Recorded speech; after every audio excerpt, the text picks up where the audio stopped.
Family. चलिए आज का हमारा टॉपिक है कॉमर्स मतलब वाणिज्य क्या होता है। सो फ्रेंड्स, आज हम जिन भी वस्तुओं को कंज्यूम करते हैं तो क्या वो वस्तु हमें बहुत ही इजीली प्राप्त हो गई क्या, या हमने बहुत ही आसानी से उसे खरीद लिया। कहने का मतलब है जहां वो वस्तु बनी हम वहां से उसको खरीद कर लेकर आ गए क्या? नहीं, हम मार्केट में शॉप के थ्रू उस वस्तु को लेकर आए और हमने उसको कंज्यूम किया। तो अब जब वो वस्तु जहां से बनी है और हम तक जिन भी माध्यमों से होकर आई है उन सभी माध्यमों को क्या बोला जाता है? वाणिज्य, है ना। एक एग्जांपल से समझो, जैसे कि एक उत्पादक है। उत्पादक कौन होता है? वस्तु को बनाने वाला। और एक यहाँ पर देखो उपभोक्ता। अब उपभोक्ता कौन है? आप और हम सब कौन है? उपभोक्ता, मतलब जो क्या करते हैं? वस्तु का उपभोग करते हैं। तो अब हम तक जब कोई भी वस्तु आती है ना तो इसके बीच बहुत सारे कार्य होते हैं, जैसे कुछ डायरेक्ट और कुछ इनडायरेक्ट एक्सपेंसेस होते हैं। जब वो जो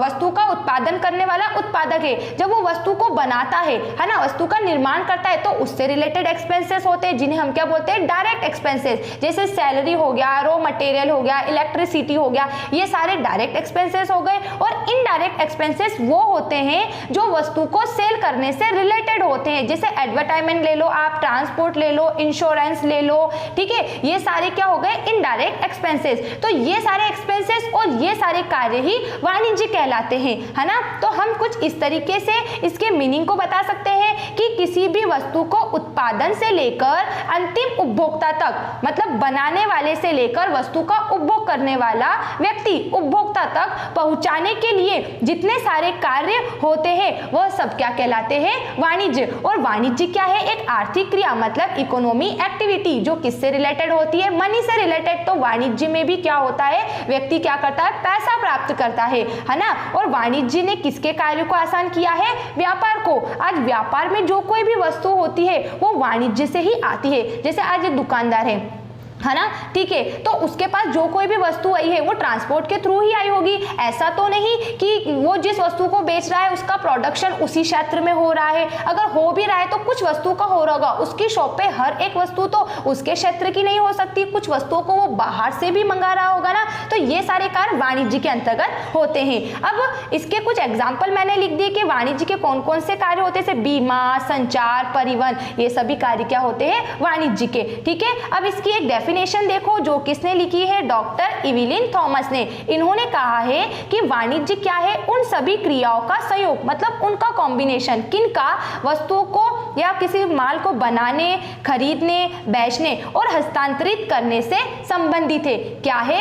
किसी भी वस्तु को बनाना, उसको बेचना, ठीक है, इन सब कार्यों को क्या बोला गया? वाणिज्य। किसने बोला? डॉक्टर इविलिन थॉमस ने, ठीक है फ्रेंड्स। अब हम पढ़ेंगे इसके महत्व के, वाणिज्य का क्या महत्व है। तो कुछ पॉइंट से हम जानते हैं कि वाणिज्य ने कौन कौन से कार्य आसान किए हैं। पहला, वाणिज्य से रोजगार में वृद्धि हुई है। हाँ, क्योंकि वाणिज्य में जो कोई भी साधनों की हम सहायता लेते हैं, व्यापार में जिन भी सहायक क्रियाओं का हम उपयोग कर रहे हैं वो सहायक क्रिया वाणिज्य ही तो है। तो रोजगार में वृद्धि हो रही है, उत्पादन में वृद्धि हो रही है, क्योंकि एक स्थान से दूसरे स्थान माल जा रहा है तो माल खत्म भी तो हो रहा है, तो बड़े पैमाने पर उसका उत्पादन भी हो रहा है। फिर विदेशी व्यापार, हम एक देश से दूसरे देश में भी माल भेज रहे हैं और विदेशी मुद्रा को प्राप्त कर रहे हैं। और क्या है? वस्तुओं की आवश्यकता। आज हमारे देश जो वस्तुओं का उत्पादन नहीं कर पा रहा है उस वस्तु को हम वाणिज्य के थ्रू क्या कर रहे हैं? आयात भी कर पा रहे हैं। और जीवन स्तर में वृद्धि, और हर एक वस्तु को उपलब्ध कराकर लोगों के जीवन स्तर में क्या कर रहे हैं? वृद्धि कर रहे हैं। तो कुछ पॉइंट्स हैं जिनकी डिटेल्स हम देखते हैं, ठीक है। फर्स्ट इसमें है रोजगार में वृद्धि, मतलब वाणिज्य की उन्नति से रोजगार के नए नए अवसर में क्या हो रही है? वृद्धि हो रही है। और जिससे क्या हो रहा है? बेरोजगारी की समस्या का भी समाधान हो रहा है। क्योंकि वाणिज्य में हम जिनकी भी सहायता ले रहे हैं, जैसे ट्रांसपोर्ट की हम सहायता ले रहे हैं ना, परिवहन के साधन जैसे बस, रेल, किसी की हम सहायता ले रहे हैं, तो उन व्यक्तियों को भी तो क्या मिल रहा है? रोजगार मिल रहा है ना, क्योंकि हम उनके संसाधनों का उपयोग ले रहे हैं, उनको पैसा दे रहे हैं। इंश्योरेंस करवा रहे हैं तो बीमा कंपनी को पैसा मिल रहा है, ठीक है। विज्ञापन करा रहे हैं तो विज्ञापन एजेंसियां जो होती है उनको पैसा मिल रहा है। तो वाणिज्य क्या कर रहा है? सभी को रोजगार उपलब्ध करा रहा है। और रोजगार मिलने से हमारे देश में क्या हो रहा है? बेरोजगारी की जो समस्या है वो खत्म तो नहीं हो रही, लेकिन एक सीमा तक वो कम हो रही है, ठीक है। सेकंड है इसमें उत्पादन में वृद्धि। वाणिज्य के कारण व्यापार का क्षेत्र कैसा हो गया? विस्तृत हो गया, मतलब बड़े पैमाने पर अब व्यापार होने लगा है, क्योंकि सारे कार्य आसान हो गए, वस्तु को एक स्थान से दूसरे स्थान पर ले जाने के लिए परिवहन के साधन उपलब्ध हो गए हैं, वस्तु को किसी प्रकार से नुकसान से बचाने के लिए बीमा कंपनी तैयार है, आपको किसी वस्तु का उत्पादन करना है तो बैंक आपको ऋण देने के लिए तैयार है। ठीक है,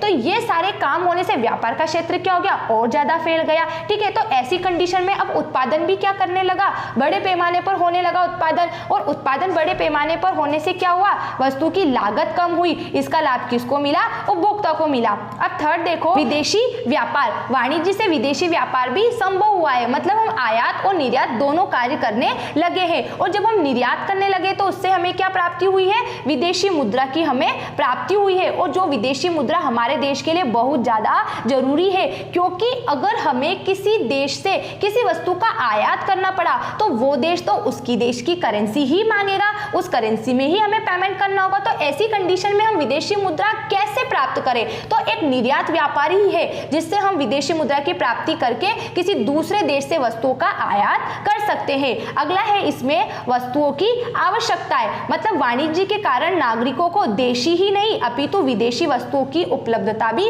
हुई है। मतलब आज क्या है, वाणिज्य ने हमारे देश के लोगों को केवल देश की वस्तुएं ही नहीं विदेशी वस्तु भी उपलब्ध कराई है। ठीक है, और लास्ट है इसमें जीवन स्तर में वृद्धि। आज वाणिज्य के कारण हर एक व्यक्ति क्या कर रहा है, सभी तरीके की वस्तुओं का क्या कर रहा है, उपभोग कर रहा है, उसे सभी प्रकार की वस्तुएं उपलब्ध हो रही है। जो वस्तु हमारे देश में नहीं है उन्हें विदेशों से आयात करके, दूसरे देशों से आयात करके उपलब्ध कराया जा रहा है, और ऐसे लोगों के जीवन स्तर को बढ़ाया जा रहा है। ठीक है, तो फ्रेंड्स हमने जाना कि वाणिज्य क्या है और वाणिज्य का क्या महत्व है, कितना आसान वाणिज्य ने आज व्यापार के कार्य को किया है। अब अगर आपको किसी भी पॉइंट्स में डाउट्स लगता है तो आप मुझे कमेंट्स बॉक्स में जरूर लिख के बताइएगा। Bye bye, thanks for watching this video.